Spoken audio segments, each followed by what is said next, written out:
Now that the base wine has been carefully crafted through primary fermentation, it's time for the real magic to begin. This is the stage where an ordinary still wine transforms into the world-famous sparkling champagne.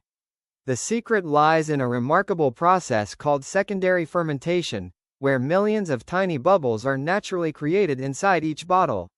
Unlike many other sparkling wines, champagne undergoes its second fermentation directly inside the bottle. This unique technique is what makes the traditional method so special and gives champagne its signature elegance and fine, persistent bubbles. Before sealing each bottle, the winemaker adds a carefully prepared mixture known as Liqueur de Tirage. Although it may seem simple, this mixture plays a crucial role in bringing champagne to life. It contains cane sugar, selected wine yeast, and a small amount of mature wine. The added sugar becomes food for the yeast, which restarts fermentation inside the sealed bottle. As the yeast begins feeding on the sugar, it converts it into alcohol while simultaneously producing carbon dioxide. Since the bottle is tightly sealed with a temporary crown cap, the carbon dioxide has nowhere to escape. Instead, it dissolves into the wine under high pressure, creating millions of incredibly fine bubbles. These delicate bubbles, known in French as mousse, are responsible for champagne's lively sparkle and creamy texture. The bottles are then laid horizontally in cool underground cellars, where temperatures are carefully maintained between 10 and 12 degrees Celsius. This slow and gentle fermentation usually lasts between 3 and 6 months, although some premium champagnes remain resting on their yeast for several years. During this time, the wine develops greater richness, finer bubbles, and remarkable complexity that simply cannot be rushed. Inside every champagne bottle, an enormous amount of pressure gradually builds, around 4 to 6 atmospheres, which is nearly 3 times the pressure found inside a typical car tire. That's why champagne bottles are made from exceptionally thick, heavy glass, strong enough to safely contain this tremendous internal pressure. Once secondary fermentation is complete, another challenge appears. The yeast has finished its work and dies, leaving behind tiny deposits inside the bottle. These sediments make the wine cloudy and must be removed before the champagne can be enjoyed. This is where one of the most fascinating and traditional steps begins: remuage or riddling. The bottles are placed on specially designed wooden racks known as pupitres. Each bottle is inserted with its neck pointing slightly downward. Then comes the work of a highly skilled specialist called a remueur, whose patience and precision are truly remarkable. Every few days, the remueur gently rotates each bottle by a very small angle, gives it a slight shake, and gradually increases the downward position of the bottle.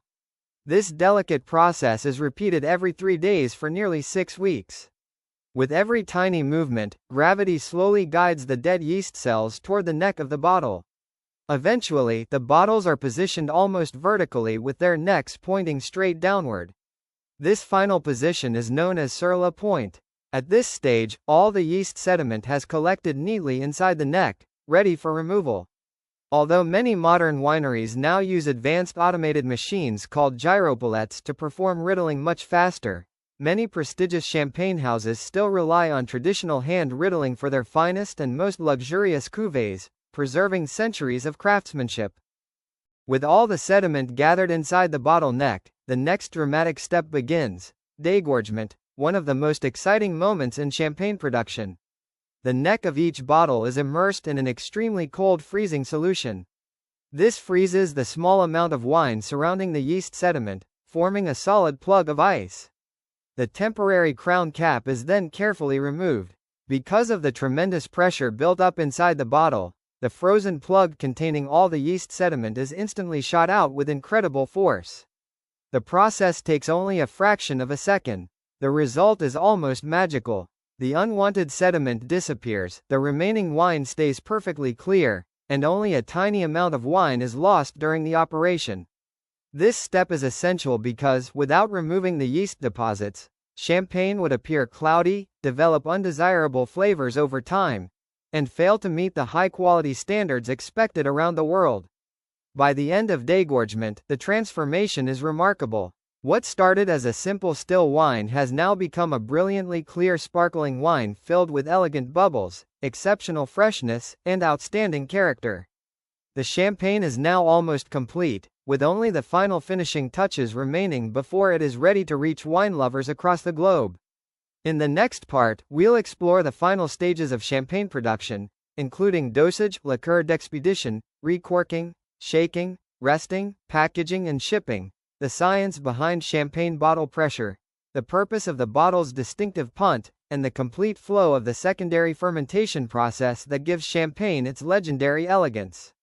Thanks for watching. Please do like, subscribe and share.